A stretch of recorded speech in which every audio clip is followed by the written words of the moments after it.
placing their tag on Tony Pollard yesterday. The tag for a running back, just over $10 million, but the team still reportedly wants to work on getting a long-term deal done with Pollard. They have until July 15th to do so. Skip, I know you're going to have a ton to say on this one, so Shannon, let's start with you. Is this the right move or the wrong move for the Cowboys? Skip, I don't know if it's the smartest move, but this is one thing we know about Jerry Jones. He's very loyal to the players that he drafted, that he selected. He looks at them as if they're his children. So he has an affinity, he has an infatuation with guys that Gerald Wayne Jones selects. Jerry, Skip, I don't know what it is. Now, I commend him because so many times owners and general managers tell us about the business side. Coming off the injury that Tony Pollard is coming off of, I don't know if there's a whole lot of teams that's going to be offering Tony Pollard because we see the running back position has been devalued. It's going to be a long, long time before someone gets another Zeke contract or Christian McCaffrey's contract, Skip, because the running back position, they're like, we can get a guy in the third round. We can get a guy on a rookie contract, running for 4 years, use him up, and then, hey, just move on and go get another one. With that being said, Skip, I appreciate what Jerry Jones is doing by showing loyalty to one of his players that played extremely well for him. But given the running back position and how that we can see guys that third rounders, fourth rounders turn out to be really good, I'm surprised. I'm surprised considering that he has Zeke on the hook for $16.7 million. Tony Pollard, the franchise tag is almost $10.1 million, and Malik Davis is $870,000.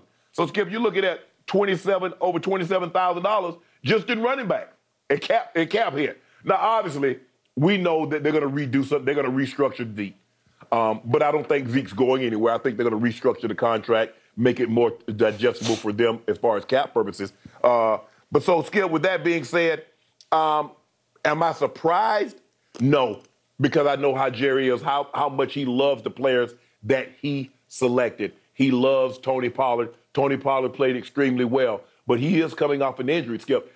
I don't know if it's similar to the one Dak had, but a running back having an injury like this and a quarterback having an injury like this is something entirely different because Dak is not Justin Fields. He's not Lamar Jackson. He's not Jalen Hurts. He's not as dependent on his legs as those guys would be. What running back isn't dependent on his legs, Skip? Yep. I mean, I'm not saying, I'm just trying to be honest with you, Skip. I don't know what running back isn't dependent on his legs. So I think his injury might be a little bit more impactful than the one Dak had for the simple fact of the position that he plays. Yeah. But am I surprised Jerry's doing this? No. Do I think it's the smartest business thing as far as cap purposes? No. Okay. As usual, this offseason, speaking of running backs, you have me on the run when it comes to my Dallas Cowboys because here I go again.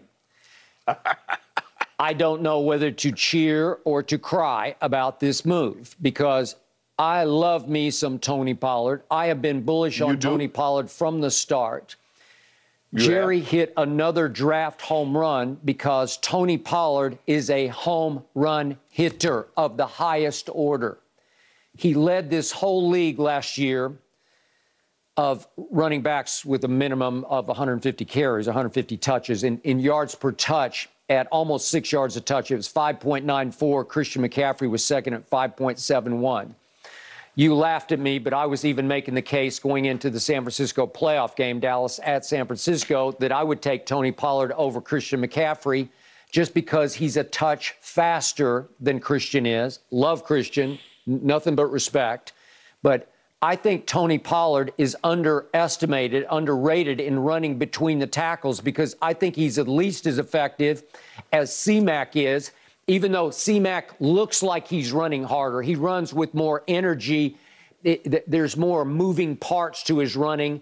Tony Pollard is just effortless. It's beautiful to watch because he does it so gracefully and artfully to me that you can't even see it coming. The acceleration is smoother than the eye. So I love everything about him except what happened at San Francisco because he got pulled down from behind. It's sort of a horse collar type tackle, yeah. And you know what happened. The ankle went, a ligament went in the ankle, and the fibula fractured. So they're saying the fibula is okay. It's going to heal on its own, and it will ultimately be 100% somewhere down the line. I don't even know if he's going to be ready for the start of the season.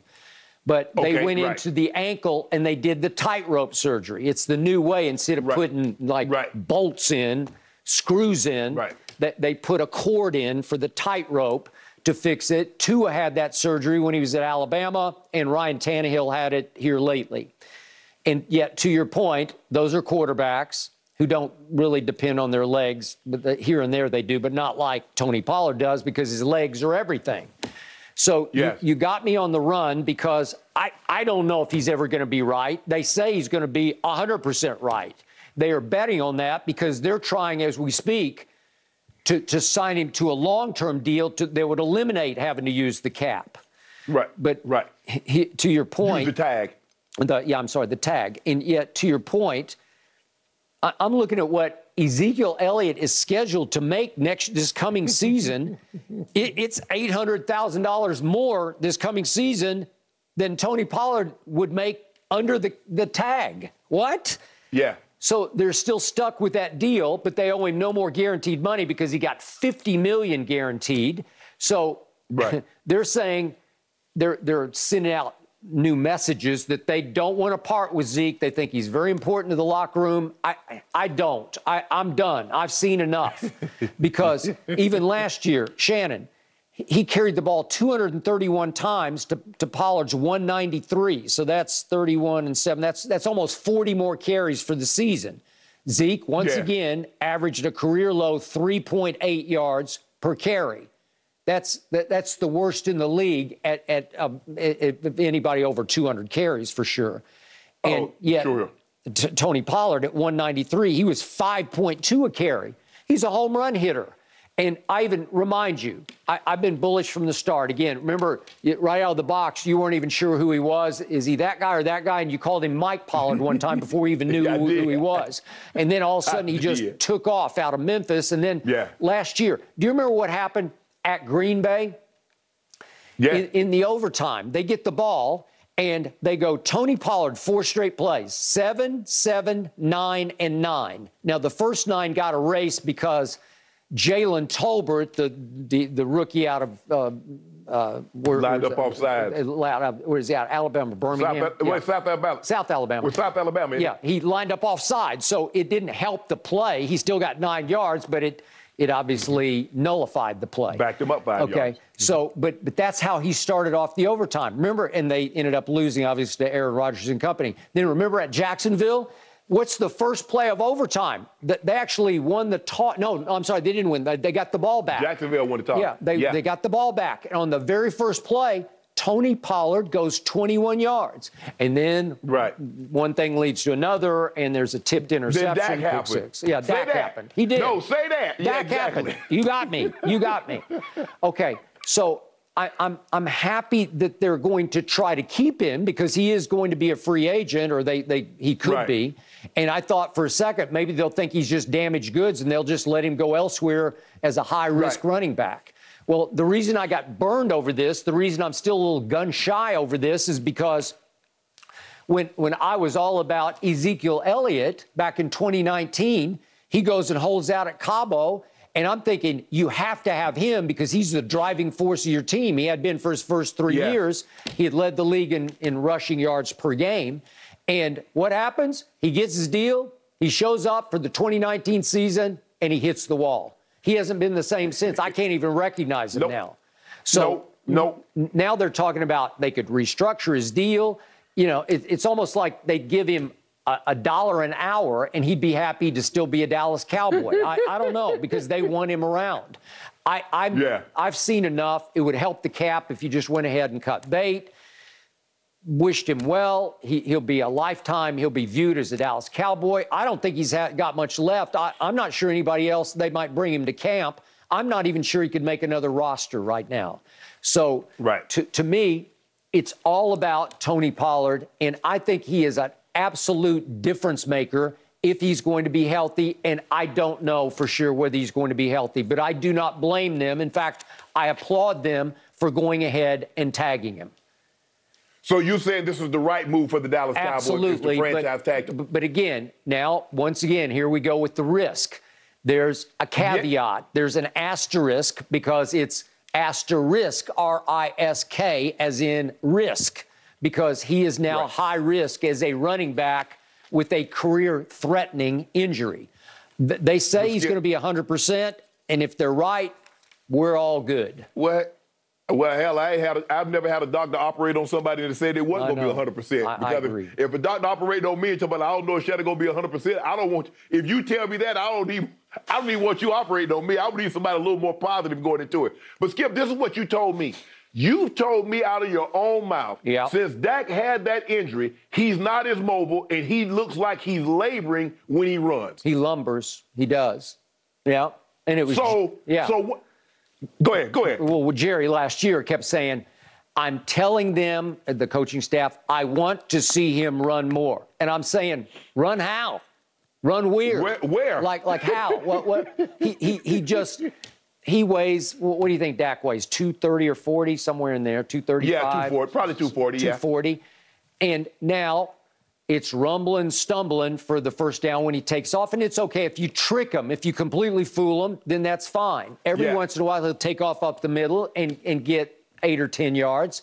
But it's because all the DBs are playing man and they're running deep with the receivers and there's nobody home in the middle of the field. But other than that, remember, when Dak was a rookie and a second-year player, he could do some damage with his legs. It was a big, he could. The read option was a big part of the offense. Well, he's just not the same because he had a career-threatening ankle injury, and it's not the same. At least he can push off and throw, although you could make the case that maybe that even hinders some of his accuracy at this point. Right. But I'm definitely not surprised. Skip, I'm not surprised that Jerry, because we know how, like I said, we know how Jerry feels about players that he's drafted. Is it the smartest business? You said they're trying to get something done so they don't have to use the tag. Yeah. And so but $10 million. So what is he willing to play? Skip, if he does a long-term deal, let's just say he does a 3-4 year deal. I don't see him going much longer than that. Yeah. Obviously, Jerry would like to give a 5-year deal so you could spread it out over the life of the contract. But what do you think a running back? What do you think a running back, Tony Pollard, a guy that plays he gets 20 snaps, 25. On the high end, Skip, he only gets 20, 25 snaps a game. Okay, I think 25 is on the high end. Okay, but I think he's bell cow. I think he can take the pounding. Again, not for more than 4 or 5 more years, but I think he is built to last as far as running between the tackles on occasion. So I don't know. I don't even know what the going rate is. At 25, somewhere in that range, 20 to 25. You keep pointing out, you got Micah coming, you got Trevon Diggs coming, you CD. No, Skip. Trevon Diggs and Mike are here. They're not coming. They're here. No, that big Moby Dick, that giant big white whale is Michael Parsons. Yep. He's coming up next year. Yep. And by the way, he plays like a great white. No, he's not a great. That's a great whale. That's a great. Yeah. That's what's coming down the pipeline. And you saw what Myles Garrett and you saw what Bosa. He better blow all this out the water. He better blow. It's gonna be whatever your cap is or what you thought it's going to be, oh, he about to get that. Yep. Well, if Tony Pollard is right, you're in trouble. That's all I know. No, I'm not going to be in trouble because guess what? As long as number 4 is right, I'll be right back here again. I'll be right back here again happy. I think. Or should I say as long as 4 is wrong? Wait, 20 is 5 times better than 4, right?